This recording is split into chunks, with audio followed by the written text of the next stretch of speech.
Ni iki kigira Bibiliya igitabo kidasanzwe? Ku bantu twakoranye urugendo rwo gushaka kumenya ukuri, twaje gusanga Bibiliya ari cyo gitabo rukumbi umuntu yashakiramo ukuri kuruta ibindi bitabo byose by'iyobokamana. Ariko se, ni iki kigira icyo gitabo igitabo kidasanzwe? Ni iki gituma Bibiliya iruta ibindi bitabo byose? Muri iyi video tugiye kurebera hamwe ibintu 10 bigira Bibiliya igitabo kidasanzwe. Nta gutinda, reka tuhite dutangira n'ikintu cya mbere. Bibiliya nicyo gitabo cya mbere ndetse ni nacyo gitabo rukumbi cyacapwe cyane mu mateka y'isi. Ni ukuvuga ngo nicyo gitabo cyakozwemo kopi nyinshi cyangwa se cyakozwemo ibindi bitabo byinshi kugira ngo abantu benshi babashe kugisoma. Ubwo aho ntabwo tuba dushyizemo abantu bazitunze mu matelefone yabo. Urumva ko ni igitabo kidasanzwe ndetse kugeza aho ku isi yose byaje kwemezwa ko ari cyo gitabo cya mbere cyacapwe kuruta ibindi byose ku isi. None wakibaza, igitabo cyacapwe gutyo ni urundi rukundo gusa cyangwa hari ikintu abantu bagenda bakibonamo?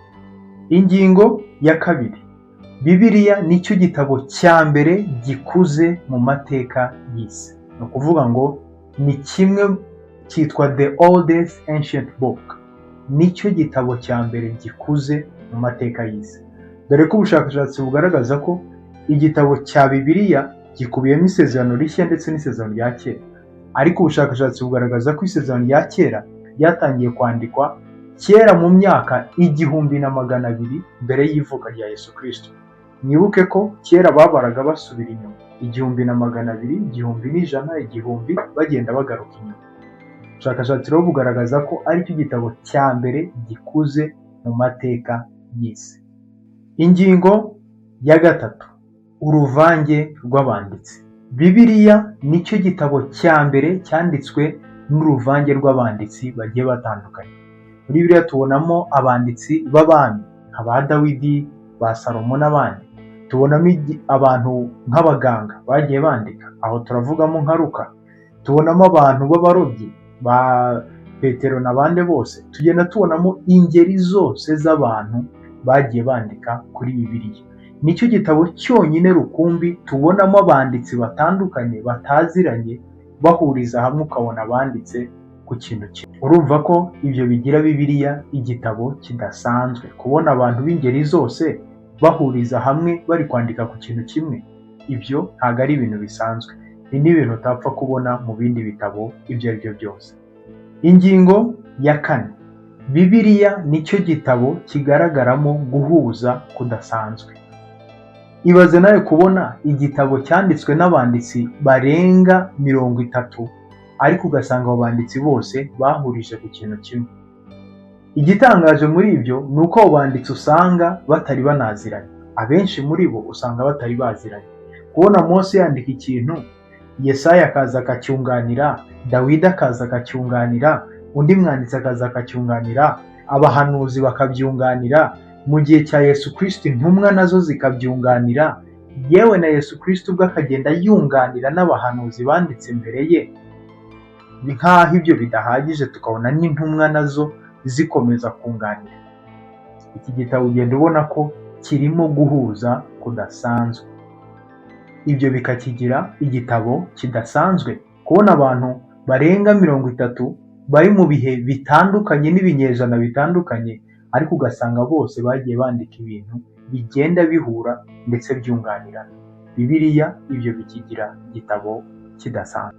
Ingingo ya gatanu, Bibiliya nicyo gitabo cyanditsweho ibindi bitabo byinshi hanze yacyo. Imwe mu ngingo dushingiraho dupima niba igitabo cyizewe, mu by'ukuri ari igitabo cyizewe, ni uko tubona hari abandi banditsi hanze yacyo bagenda bagishyigikira. Bibiliya rero nicyo gitabo cyonyine rukumbi tubona gifite abandi banditsi benshi hanze yacyo bagiye bagishimangira. Mu gushimangira ibyo mvuze, reka turebe icyo ubushakashatsi bugaragaza. Ubushakashatsi bugaragaza ko Bibiliya yanditsweho inyandiko zirenga 5800. Aho ngaho ni mu rurimi rw'Ikigiriki gusa. Dore ko ubushakashatsi bukomeza buvuga ko hari izindi nyandiko zirenga 10,000 zanditswe mu rurimi rw'Ikilatini. Nk'aho ibyo bidahagije kandi, ubushakashatsi bugaragaza ko hari izindi nyandiko zirenga 9,300 zanditswe mu zindi ndimi zigiye zitandukanye, harimo nk'Igisiriac, Igicoptic n'izindi ndimi nyinshi zigiye zitandukanye. Ibaze kubona igitabo cyandikwaho izindi nyandiko zirenga 30,000. Ntago iki kiba kikiri igitabo gisanzwe. Ibyo bigira Bibiliya igitabo by'umwihariko kidasanzwe. Ingingo ya 6. Bibiliya nicyo gitabo tubona ko cyagiye kivuga ibyo siyanse igenda ivumbura uyu munsi. Dufate nk'ingero zigiye zitandukanye. Bibiliya nicyo gitabo cya mbere cyagaragaje inkomoko y'umuntu, aho siyanse yagendaga ibyibaza bimwe na bimwe bakaba bari no kubivumbura muri iki. Tubona ko Bibiliya yo yari yarabitahuye kera, ikagaragaza ko mbere na mbere Imana yagiye igira ibyo irema. Bibiliya nicyo gitabo cya mbere cyagaragaje ko isi izenguruka, ndetse ni nacyo gitabo cya mbere cyagaragaje ko isi ari flat cyangwa se isi irambuyeho. Nanone kandi tubona ko Bibiliya aricyo gitabo cya mbere cyahishuye ko ubugingo bw'ikinyabuzima buba mu maraso yacyo. Ibyo tubibona igihe Imana yari kubwira Abisiraheli ko badakwiye kurya inyama z'inyamaswa ngo banywe n'amaraso yayo. Ibyo ngibyo muri siyanse byaje kugira umumaro, kuko niho bahereye bavumbura za DNA, niho bahereye bavumbura uburyo bajya bahereza amaraso umuntu umwe bakaba bayatera mu wundi muntu, bikaba byaramira ubuzima bwiwe. Urumva ko ibintu byose siyanse igenda ivumbura Bibiliya yagiye ibivugaho mbere, ndetse kera cyane mu myaka irenga 1000 ishize. Urumva ko Bibiliya byanga byakunda ni igitabo kidasanzwe. Ingingo ya 7. Bibiliya nicyo gitabo cya mbere gifite abahamya benshi. Nicyo gitabo cya mbere gifite abahamya benshi. Ni ukuvuga ngo kugira ngo twemeze ko igitabo ari cy'ukuri, kigomba kuba gifite abahamya bagishyigikira. Duhereye nko ku nkuru tubona muri Bibiliya, hari abantu benshi batekereza ko inkuru y'uko Yesu Kristo yapfuye akazuka ishobora kuba wenda ari scam cyangwa se ari ikintu kitabayeho. Ariko tubona ko igihe Yesu Kristo azuka hari abantu barenga 500. Abantu 500 baza bagahamya ngo ibi bintu byarabaye, twari duhari. Ndetse kandi tubona n'intumwa zari zihari zagiye zandika kuri ibyo bintu. Uretse kandi na Bibiliya, tubona ko icyo gihe hariho n'abanditsi bari mu bwami bw'Abaromani, abandi bari mu bwami bw'Abagiriki, gutyo gutyo, ariko bagiye bandika kuri izo nkuru za Yesu Kristo. Nawe ushaka gukora ubushakashatsi, uzagenda usome nk'inzandiko za Josephus, ugenda usome inzandiko za Prince de Jong, ugenda usome inzandiko za Tacitus, ugenda usome inzandiko za Talmud, ugenda usome inzandiko za Celsus, ugenda usome inzandiko za Suetonius. N'abanditsi benshi cyane bagiye bandika ku bintu byagiye biba muri Bibiliya, ndetse kuko bo bari banahari, bamwe muri bo bari bahari muri icyo gihe. Urumva ko Bibiliya nicyo gitabo cya mbere cyizewe, ndetse ibintu birimo bishyigikirwa n'abandi banditsi hanze y'icyo gitabo. Ibyo bigatuma Bibiliya iba igitabo kidasanzwe. Ingingo ya 8. Bibiliya nicyo gitabo cya mbere tubonamo ubuhanuzi butibeshya, butarimo ikosa, ku kigero kidasanzwe. Ibaze kubona mu buhanuzi abantu bahanura nka mbere y'imyaka 1000, bagahanura ikintu kizaba ndetse n'igihe kizabera, bikaba nk'uko bari babihanuye. Ibyo turi kuvuga abantu basoma Bibiliya bahita babimenya. Ubuhanuzi bwa Yesu Kristo cyangwa se Mesiya wari warahanuwe mu isezerano rya kera, bagiye bamuhanura ku buryo bagera naho bahanura n'iminsi n'umwaka azavukiramo, ndetse bagahanura n'agace azavukiramo. Ibyo neza ukabona bihuye n'ibyo bari bavuze. Ibyo tuzagenda tubyinjiramo, ariko ibyo bigira Bibiliya igitabo kidasanzwe. Kubona umuntu umwe bamuhanura akantu ku kandi kugeza ubwo noneho ibyo binabaye, nawe yamara kuza ku isi akajya asubiramo ibyo bamuhanuyeho. Ibyo ni ibintu bigira Bibiliya igitabo kidasanzwe. Ingingo ya 9. Bibiliya nicyo gitabo rukumbi kidasanzwe mu mateka y'isi, cyahinduye ubuzima bw'abantu benshi batandukanye. Uretse wenda wo muri Bibiliya nk'abarobyi, Yesu Kristo yagiye ahindura ubuzima, ba Pawulo bari abicanyi ariko baje guhinduka.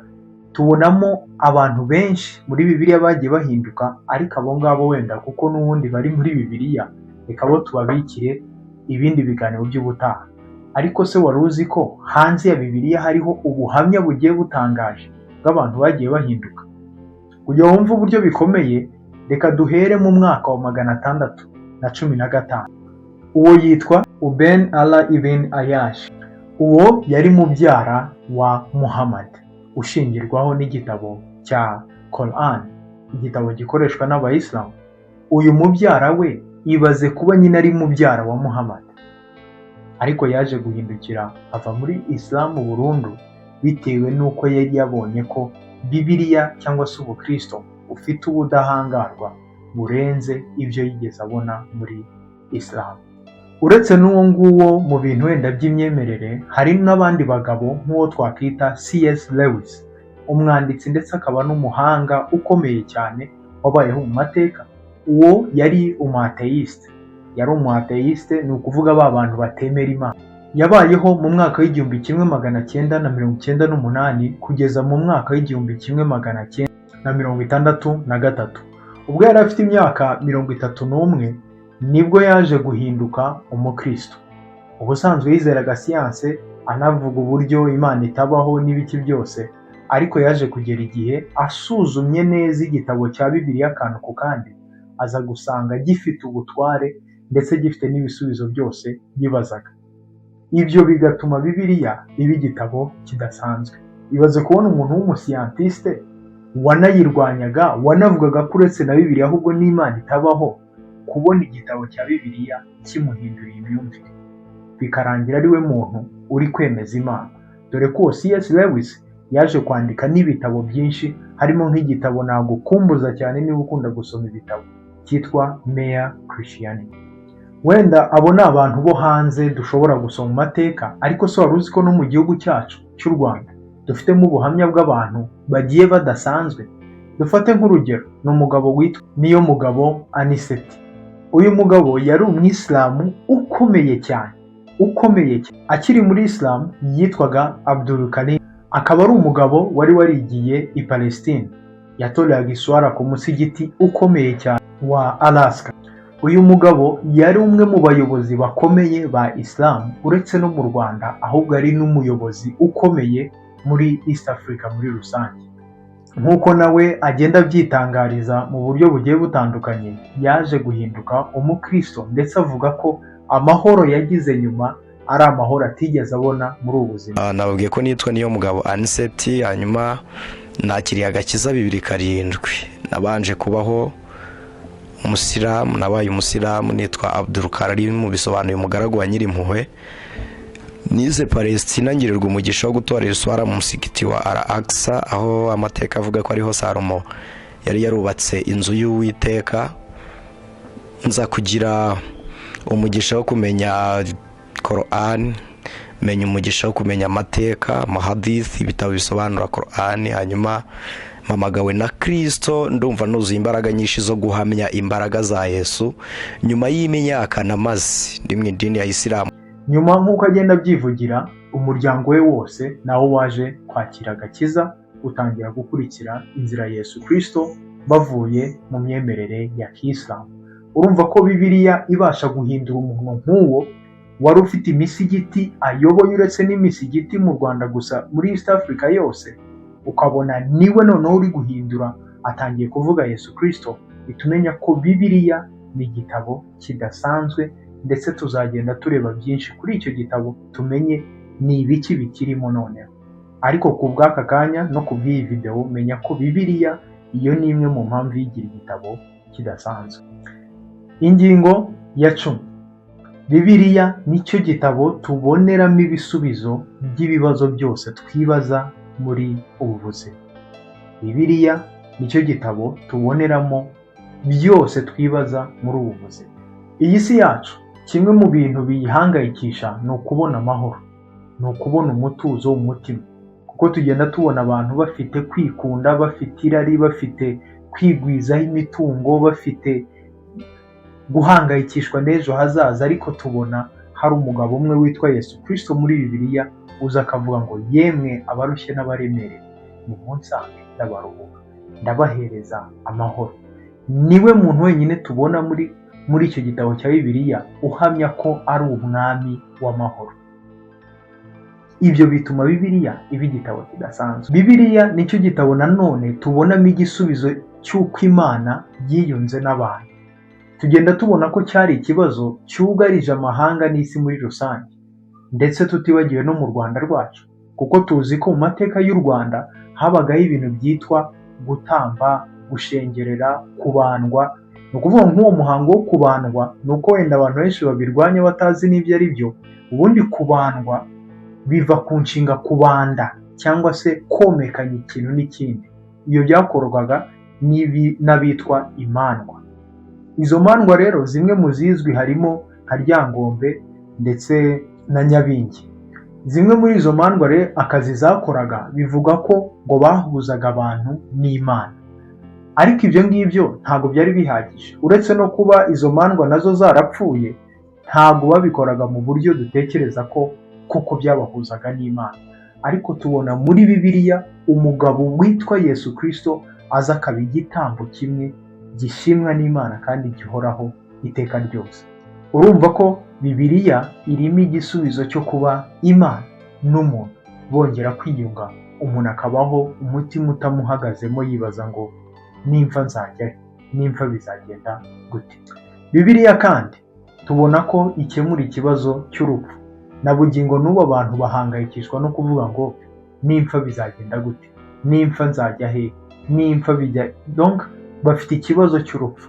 Ariko tubona umugabo witwa Yesu Kristo aza agakemura ikibazo cy'urupfu, akagishyiraho iherezo, kugira ngo n'abamwizera bose babe babizi neza ko ubuzima butarangiriye hano ku isi.